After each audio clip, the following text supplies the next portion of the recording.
Some of them are age-related. With ADHD, they're aggravated. The older you get, the learning curve is steeper. Hey there, this is Yael. Did you also get diagnosed with ADHD at midlife? I must say that I grew up with it. I didn't really know. I never heard about it when I was growing up. But about 15 years ago, my early 50s, my brother-in-law, who is a brain scientist, said that my sister had the symptoms of ADHD. And then he said, yes, you have it too, and your other sister has it too, and even your father has it. And you actually probably inherited the condition from him. So I didn't know. I realized that I can tick all the symptoms, probably, or most of the symptoms. I'm not very hyper. I haven't ever been very hyper, but I have other symptoms. And I think they got worse post-menopause. And there are many reasons for that. Some of them are biological, but I think other things are, for instance, the information that we're being bombarded with all the time, and the fact that we need to divide our attention into so many areas of our lives, and it kind of aggravates the condition. So I want to share with you today what are my main challenges, and they don't tick off all the challenges that people have with it, I think, and they're not so bad. Some of them are bad, some of them are less, but I think some of them are really getting worse as I age, as I progress in my years. So just if you don't know me, my name is Yael Gilboa, and this is the Uplifting Lifestyle Vision channel, which is all about aging with fun, vision, and flair.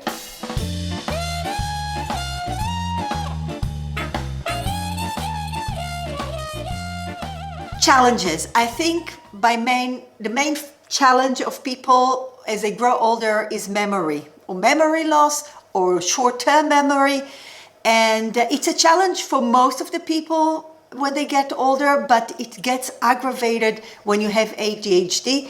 I can't even count the number of times that I forgot to take my phone with me when I left the house. So I get after the house, I lock the door, get in my car, start driving, and then my car would inform me, luckily, that it cannot find a phone to connect to. And I say, uh-oh, if a phone is not here, then I have to get back home and take it. And even though I might have put it in a place where I see it before I leave, I might forget it. So, I added, and where you placed your phone, I think most people don't remember.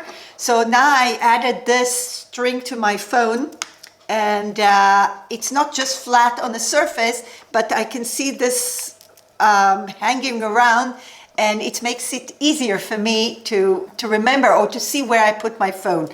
And the house is big, and you take your phone with you from one room to the other. It's not like you put your phone, you come back home, you put your phone down in one place, and then you forget about it. The days when we put the phone to our ear and we were connected with the cable to the wall is gone. So you walk around the house, you hold your phone, and you place it somewhere, because especially if you're ADHD like me, you forget where you put it, or something called your attention and you put it somewhere you don't remember where you put it because you were going to do something else, and you always lose your phone. So phone, car keys, I try every day when I get back home, I put it in the same place. And sometimes I just put it in my pocket, and next day I don't wear the same clothes, and then what did I wear last night, or what did I wear yesterday, just to remember where I put the keys. So I put it in one place, and I try to remember. But that you can forget appointments, you can forget, you tell someone, you speak to someone on the phone, your driver, for instance, and then you say, we have an appointment on this day, let's say Tuesday 7, and you get back home and you forget to note it down in your diary, and then you forget completely about the appointment. So these kind of things happen a lot. I have all sorts of things that I try to manage. I try to manage it by, for instance, if I set an appointment with someone, say, send it to me by text message so that I can write it down. If it's not if it's not in a text message, anything that you want me to remember, if it's not in a text message, I will not remember, and then I might forget, and don't blame me for forgetting. So if you want me to remember something, text me. So I'm trying to do mind games, etc. It doesn't really matter because I know that I'm stressed with the amount of information that I consume. If I go into my phone, I'll check all my text messages, and I open it. Now on WhatsApp you've got groups, and they bombard you with all sorts of information, and you start looking through it, and you are in the middle of doing something else. Let's hope that you do not forget your cooking. And luckily, I don't scroll through shorts, nor TikTok, nor reels, but even just looking through my text messages. Or I say, I'll just sit here eating something or drinking tea, and I go through YouTube and see if there is something interesting. And then you find yourself an hour and a half later, and you forgot things that you promised. Let's hope that you did not forget a meeting with someone, but it could happen. Okay, just before I go on, if you like this video, please hit the like button, consider subscribing to my channel, and hit the bell, and let us continue. Number 2 is difficulty on focusing. Now, I'm focusing on one task at one time. So let's say I make my bed in the morning, okay? And I don't know, the shirt that I was wearing the night before, I see it on the chair, and I say, okay, I go and put it in the washing. And then I see that I have a full washing machine that I did not hang. So I take it out, I hang it, and then I'll say, oh, I didn't have tea this morning. I'll go and make myself some tea, and forget completely about the fact that I was making my bed. And then an hour later, I go into my bedroom, and I'll see that I did not finish making my bed. So the thing is, focusing on one item at one time is very, very difficult. Usually it's kind of a chain of events for me, that I start one thing, I go into another, and never, even if I complete them, I forget what I was doing before, and I'll proceed to the next one and the next one. And this is a way that I know for many years I've been like this. And it's amazing for me that some people can focus and finish one task at one time. But this is the way my brain works. My brain wants to do the things that it sees at the moment. I cannot focus on the next task. I see something that needs to be done and say, I'll do it right now. But I'm in the middle of doing something else. And this is very, very challenging. And I think many people with ADHD can relate to that. It doesn't, no matter what their age is. I think it's a thing with children and adolescents and young people. And it just gets worse, that's it. Number 3 is procrastination. It's not really procrastination, it's difficulty in completing tasks.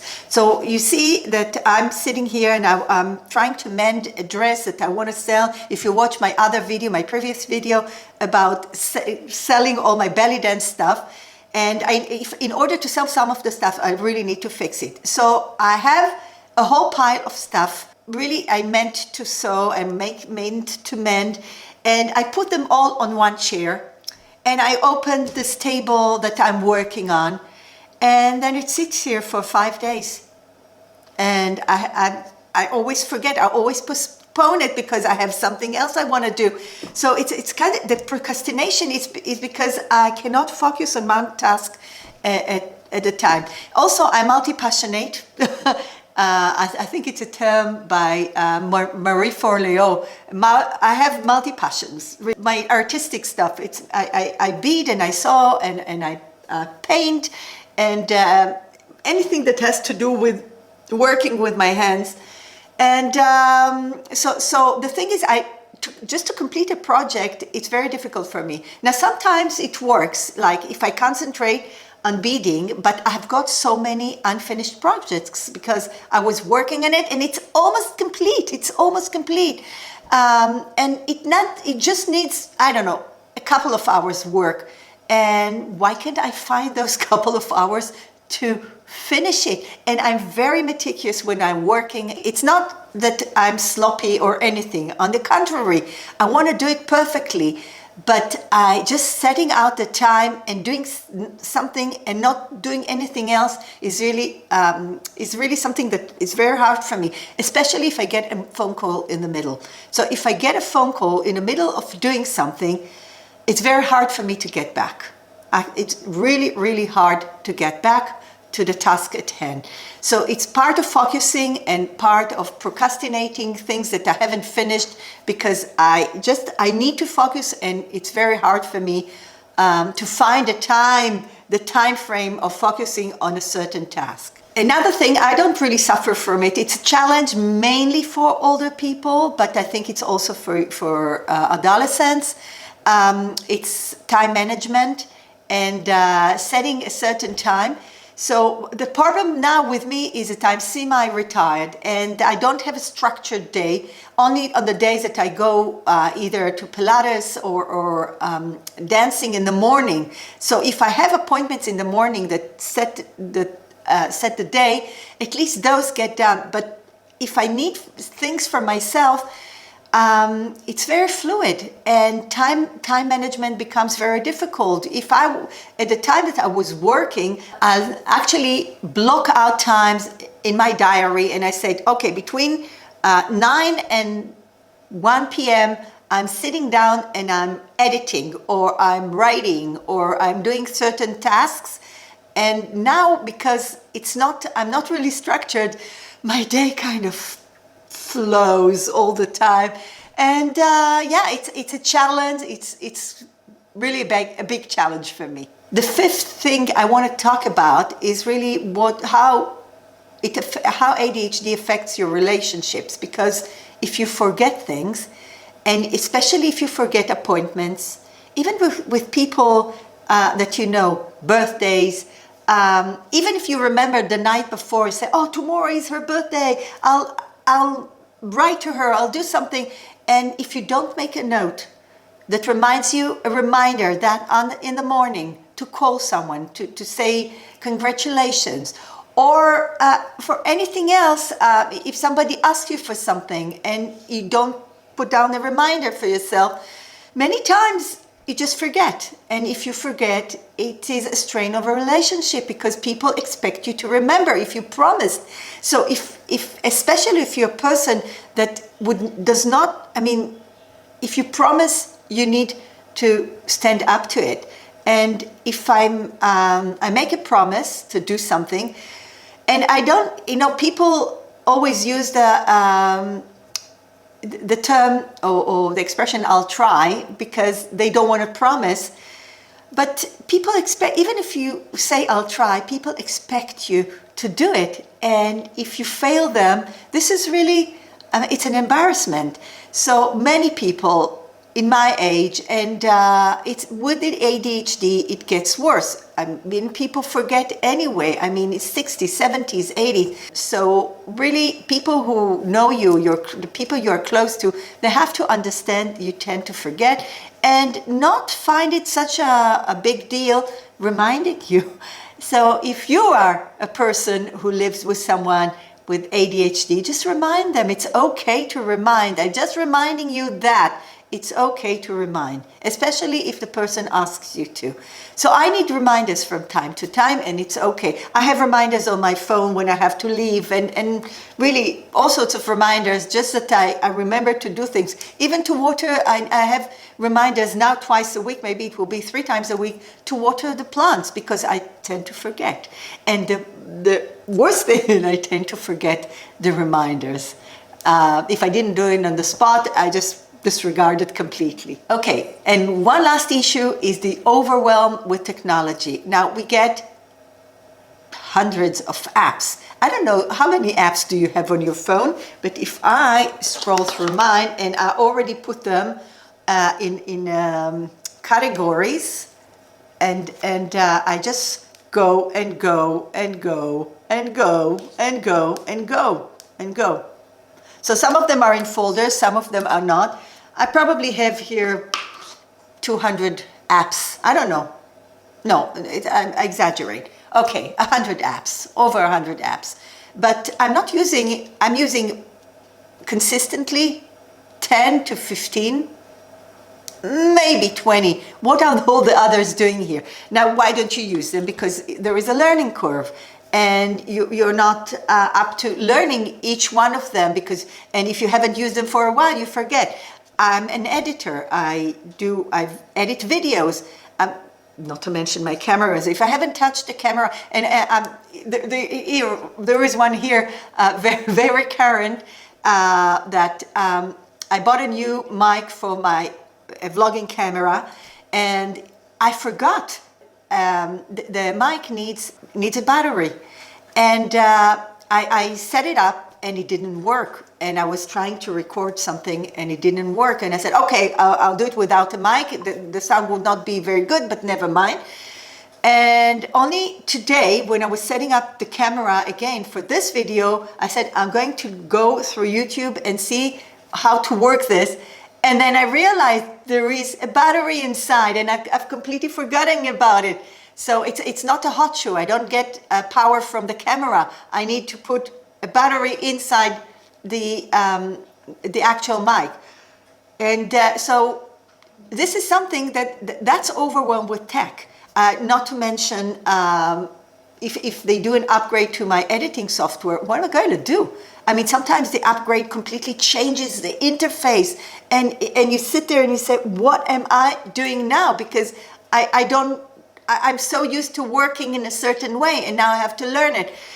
So, and the older you get, the learning curve is steeper.